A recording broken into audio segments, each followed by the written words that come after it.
सीधे चलते हैं। पहले में कांग्रेस पार्टी के आज के लीडर जो हैं इंजीनियर मुजफ्फर साहब हमारे साथ जुड़ेंगे, और उसके बाद भारतीय जनता पार्टी के नौजवान कायद व लीडर अभिजीत जसरोटिया जी। मुजफ्फर साहब, पहले आपसे शुरुआत करूंगा। ये पहुंचे, लेकिन क्या कांग्रेस लीडर तक मेरी आवाज पहुंच रही है? इंजीनियर साहब, मेरी आवाज मिल रही है आपको? हाँ, बिल्कुल आ रही है आपकी आवाज। बहुत बहुत शुक्रिया, आपका इस्तकबाल है इस डिबेट में। हम बात करें जम्मू कश्मीर में डायरेक्टर जनरल दिलबाग सिंह के आज के बयान की कि हालात बिल्कुल बेहतर है। गुडूल जैसी मारकाराई या इनकाउंटर जो है वो बार बार थोड़ी हो जाते हैं, हालात बेहतरी की तरफ चले गए हैं। आप किस तरह से डायरेक्टर जनरल के इस बयान को देखते हैं, क्योंकि आप कांग्रेस के उन मुमताज सियासी रहनुमाओं में एक हैं जिनका चाडोरा, श्रीनगर, बडगाम आना जाना लगा होता है। किस तरह का माहौल आप देख रहे हैं? देखिए, ये तो कह रहे हैं कि हालात बिल्कुल सुधर गए हैं, हालात में नुमाया जो हालात खराब थे नुमाया कमी आ चुकी है। लेकिन अगर हालात ठीक है तो इलेक्शन क्यों नहीं करवाते हैं?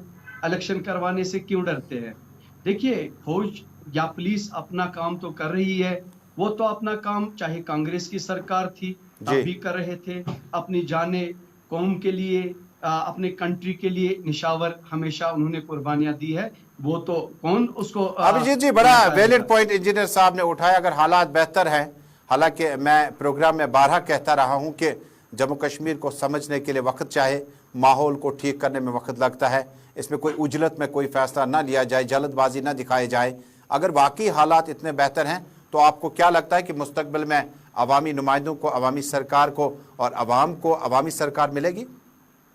देखिए, सरकार तो जरूर मिलेगी, और मुझे लगता है सरकार मिलने का सबसे बड़ा आपके सामने सबूत यही है कि 5 अगस्त 2019 के बाद 3 टायर सिस्टम, जिसमें शायद कांग्रेस, एनसी या पीडीपी का विश्वास नहीं था, वो अभी आ चुका है। और सभी के सभी लोग, पंच, सरपंच, बीडीसी और डीडीसी, सभी के सभी लोग बन गए। काफी सारे नुमाइंदे लोगों के जो है वो आज लोगों के बीच में लोगों की खिदमत करते हैं। पहले चंद परिवार ही थे जो लोगों की कितनी खिदमत किया करते थे, तो अपने परिवार की कितनी खिदमत किया करते थे, आप बेहतर जानते हैं। लेकिन अब जो सबका साथ सबका विकास के चलते एक जम्मू से भारतीय जनता पार्टी का पक्ष रखते हैं, उनकी बात रखते हैं, उनका नुक्ते नज़र रखते हैं, और श्रीनगर से नेशनल कॉन्फ्रेंस, कांग्रेस और बाकी पार्टियां क्या कुछ इस बारे में सोचती है, जरा जानने की कोशिश करते हैं छोटे से वक्फे के बाद। आप देख रहे हैं हॉट टॉक तजम्मुल। कांग्रेस और बीजेपी की तरफ वापस जाएंगे लीडरान के पास। अभिजीत जसरोटिया जी जम्मू से मेरे साथ हैं। अभिजीत जी, एक बार फिर वक्फे के बाद आप दोनों का बहुत बहुत इस्तकबाल है। जानने की कोशिश करूंगा कि जम्मू कश्मीर में हालात क्या इतने हैं कि जो सिक्योरिटी दायरा जम्मू कश्मीर में बीजेपी, कांग्रेस और बाकी लीडरान के पास है, क्या जरूरत है कि उसको भी हल्का किया जाए अगर हालात इतने ज्यादा बेहतर हैं? देखिए, मैंने जो ही पहले कहा कि अभी भी कुछ ना कुछ कहीं ना कहीं कोई 1% 2% कैसे चांसेस रहते हैं, क्योंकि मैंने जो जिस मुल्क की बात की वो कहीं ना कहीं षड्यंत्र करते हुए यहाँ पर कुछ ना कुछ हानि हमें पहुंचाता है। लेकिन यही बात मैं कांग्रेस की अगर मैं बात करूं तो कांग्रेस ने जिस तरह से बात की और मुझे बड़ा अच्छा याद करवाया, ये फिर से 89 और 87 के दौर की बात करते हैं, तो मैं इनको बताना चाहता हूं कि हमें भली भांति पता है कि ना वो 87 के समय की रिगिंग होती, ना आप उस समय नेशनल कॉन्फ्रेंस के साथ मिलकर ये सब कुछ करते, वरना 47 से लेकर 87 तक 40 साल तक यहाँ के अमन सुकून चाहने वाले लोग बड़े आराम और सुख चैन से रह रहे थे। वो आपने ऐसा क्यों किया? सत्ता के लोभ में किस तरह से उसमें बूटा सिंह होम मिनिस्टर और यहाँ पर जो फारूक साहब थे उन्होंने किस तरह से रातों रात नतीजे बदले। उसके बाद यहाँ पर बंदूक दाखिल हुई थी, जिस बंदूक को थामते थामते 30-35 साल लग गए, और अब कहीं जाकर ये थमी है। लेकिन उसमें भी कभी एक आधा इंसिडेंस ऐसा हो जाता है, लेकिन हमें सचेत रहना है। और तजम्मुल भाई, एक बात मैं और जरूर कहना चाहूंगा, जिस तरह से ग्लोबल सिस्टम पे अगर आप देखें, टेररिज्म आज फैल चुका है। अगर 9/11 में अगर ट्विन टावर में कोई जहाज लेके घुस सकता है, तो इतने बड़े बड़े डेवलप्ड कंट्री भी महफूज नहीं रह चुके इन सब चीजों से। हमें सचेत रहना पड़ेगा इन सब चीजों से, और कहीं ना कहीं हम सब लोगों को बहुत ही बहुत रहना पड़ेगा। इंजीनियर साहब, आप इत्तेफाक करते हैं कि जम्मू कश्मीर में 87 में जिस तरह से नेशनल कॉन्फ्रेंस कांग्रेस के लिए बड़ा चैलेंज किया उन्होंने? जनाब सुनिए मेरी बात। मैं सबसे ज्यादा टेररिज्म से भी बढ़कर ये मानता हूं कि जहां पे हमारे आईन को खतरा हो, ये टेररिज्म से भी बढ़कर टेररिज्म है। जहां आईन को रोंदा जाता है, जहां आईन का कोई लिहाज नहीं है, जहां किसी जो कंट्री में रहने वाले हैं उनका कोई लिहाज नहीं है, छोटे बड़े का लिहाज नहीं है, हिंदू मुस्लिम का लिहाज नहीं है, तो मुझे आप बताइए, मैं इसको टेररिज्म से भी बढ़कर समझता हूं। तो क्या आप नहीं मानते हैं कि जम्मू कश्मीर में कांग्रेस से कोई भी गलतियां हुई हो? साल इख्तिदार में रहकर जम्मू कश्मीर में, देखिए, इख्तिदार में रह के तो गलतियां होती रहती है, लेकिन इतनी बड़ी गलतियां, इतना बड़ा कि आम डॉक्टर भीमसेन अंबेडकर का उस जो बनाया है संविधान, उसमें कॉन्स्टिट्यूशन बेंच बना हुआ है, सुप्रीम कोर्ट में केस लगे हुए हैं और हम इंतजार कर रहे हैं नताइज का।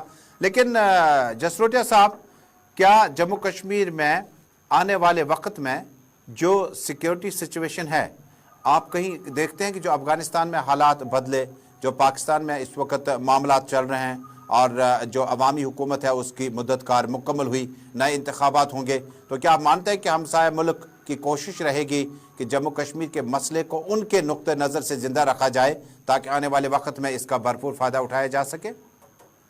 तो मुझे, अगर आप एक चीज देखें तो अब जो जिस मुल्क की आप बात कर रहे हैं, मुल्क आज अलग थलग पड़ चुका है। पहले FATF की सैंक्शन थी, अब आप अगर यूनाइटेड नेशन में भी देखें जिस तरह से इनको मुंह तोड़ जवाब दिया जाता है, और इस बारी तो कश्मीर के एक्टिविस्ट हैं जिन्होंने इनको मुंह तोड़ जवाब दिया। यही कारण है कि पाकिस्तान आज फ्रस्ट्रेट हो चुका है, और यहाँ ही षड्यंत्र नहीं, आप कनाडा चला जाए वहां पर भी इनकी ISI षड्यंत्र बुन रही है। ये आज फ्रस्ट्रेट हो चुके हैं जिस तरह से लेकिन फारूक साहब ने तो नुस्खा बता दिया ना आपको, डॉक्टर साहब ने, जो मेंबर पार्लियामेंट रहे हैं, मौजूदा वक्त में भी है, पार्लियामेंट में जम्मू कश्मीर की नुमाइंदगी कर रहे हैं, मिनिस्टर रहे हैं, यूनियन मिनिस्टर, चीफ मिनिस्टर रहे हैं, वो कहते हैं बातचीत तो कर लो। देखिए तजमुल भाई, फारूक साहब को नेशनल कॉन्फ्रेंस को पहले जरा ये डिसाइड कर लेना चाहिए, अपने घर पे थोड़ा सलाह मशवरा कर ले तो ज्यादा बेहतर है। फारूक साहब कुछ और बोलते हैं, उमर साहब बोलते हैं, बात नहीं हो सकती है, तो इनकी बातें तो आपके सामने ही है, लोगों को। तो कांग्रेस मानती है कि फारूक अब्दुल्ला साहब का नुक्ते नजर या महबूबा मुफ्ती का, मुफ्ती मोहम्मद सईद का विजन कि पाकिस्तान हमसाये मुल्क के साथ ताल्लुकात को कशीदगी के बजाय दोस्ती में बदलना होगा, मुज़फ्फर साहब कांग्रेस मानता है कि पाकिस्तान के साथ वक्त आ चुका है बातचीत की जाए, या आपका स्टैंड दूसरा है यहाँ पर?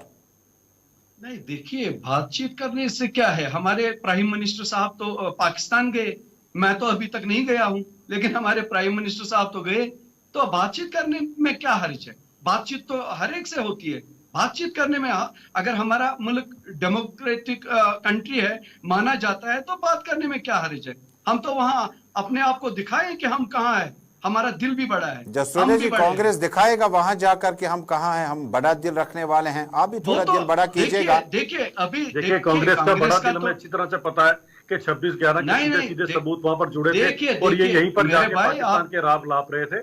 पाकिस्तान का हमें अभी आज भी याद है कि इनके खुद के सलमान खुर्शीद जैसे नेता पाकिस्तान के आगे गुहार लगाते हैं कि हमें भारतीय जनता पार्टी से बचाएं, तो इनकी कांग्रेस की दोगली नीति सबको पता है। आज अगर पाकिस्तान के तेवर इतने ज्यादा बढ़े हैं तो इन्हीं के कारण बढ़े हैं। हम तो घर पे घुसकर मारते भी हैं, और हमें पता है कब बातचीत करनी है और कब घर पे घुसकर मारना है, तो उसके लिए हमेशा तैयार रहते हैं। तो क्या जसरोटिया जी आने वाले वक्त में, जैसे वजीर दिफा राजनाथ सिंह रक्षा मंत्री ने पहले ही कहा, क्या हम ये माने कि आने वाले वक्त में हम एक बार फिर जो पाकिस्तान के, वो तो जी तजमुल साहब, वो लद्दाख में पता चला किसने किसको अंदर लाया, कितनी हमारी जमीन, अरे लद्दाख में अक्साई चीन, डूरू वैली सारी आपने चीन को परोसी थी, और 100 करोड़ रुपए RGF में आपने राजीव गांधी फाउंडेशन में लिया था।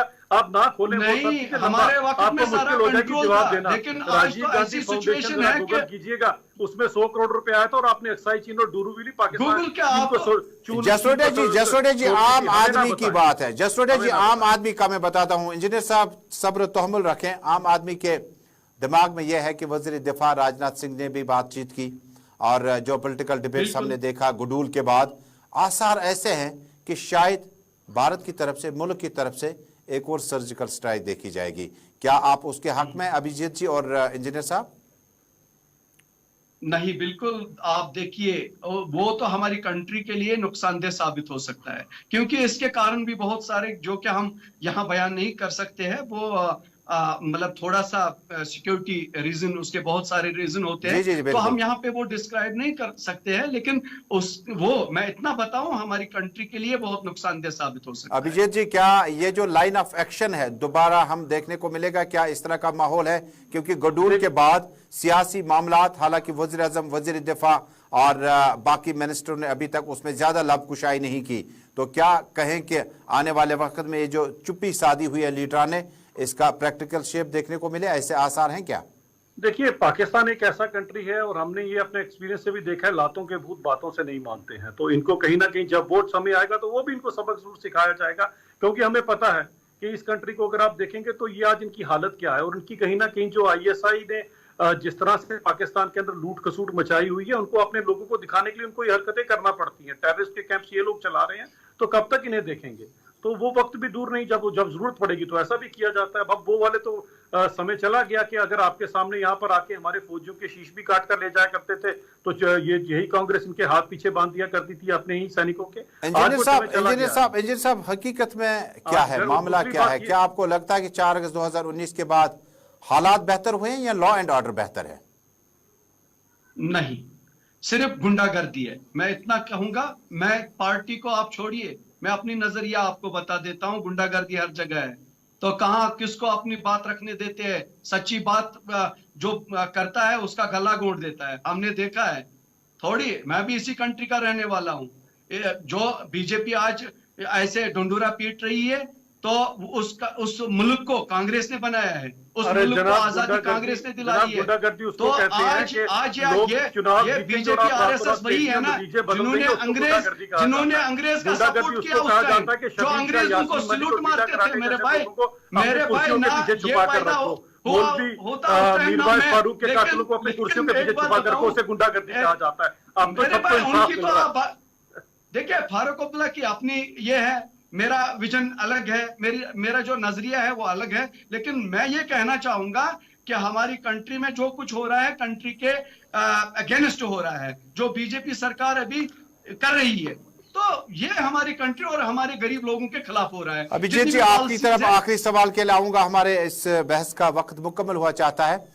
ये जो मीरवाइज उमर फारूक साहब की घर वापसी है, उसके बाद नमाज की अदायगी के लिए उन्हें इजाजत मिली, इसके आप मुस्बत नकूश देखते हैं आने वाले वक्त में? देखिए, मैंने आज से 6 महीने पहले भी एक लोकल चैनल डिबेट में कहा था कि देखिए, मीरवाइज उमर फारूक की बात करूं तो जिस तरह से मौलवी फारूक साहब का जब कत्ल किया गया था आज से 32 साल पहले, और उस समय यहीं पर नेशनल कॉन्फ्रेंस और केंद्र में कांग्रेस की सरकार थी, ब्रॉड डे लाइट उनका मर्डर था, और आज तक 32 साल तक उनके परिवार को इंसाफ नहीं मिला। और उनका कसूर क्या था? वो उस समय पॉलिटिकल हेड्स की एक एसोसिएशन बना रहे थे, यानी कि पॉलिटिकल सिस्टम को रिस्टोर कर रहे थे। तो मैंने ये चीज कही थी कि the best tribute to his father will be कि उनको भी इस डेमोक्रेसी में, चुनाव की प्रक्रिया में आकर इन लोगों को जवाब। इंजीनियर साहब, आखिरी आपके अल्फाज क्या होंगे मीरवाइज साहब की इस वापसी को आप अमन के लिए एक पुल की हैसियत देखते हैं? बिल्कुल, पहले ही उनको गिरफ्तार नहीं करना था, क्योंकि उससे जो यहाँ के दीनी सेंटिमेंट है वो जुड़े हुए हैं। हम पहले मुसलमान भी है, तो वो देखना था उसको पहले ही। मैं चाहता हूं कि मैं उसकी भी मजम्मत करता हूं। आज तक उसको बंद रखा गया, और ये जो उसने बंद का टाइम गुजारा अंदर, वो कौन देगा उसको? उसका इंसाफ मुझे चाहिए। बहुत बहुत शुक्रिया। कांग्रेस की सोच आप देख लीजिए तजम्मुल जी, मैं एक बात कहना चाहता हूँ, कांग्रेस की सोच नहीं, हम कांग्रेस की सोच देखिए।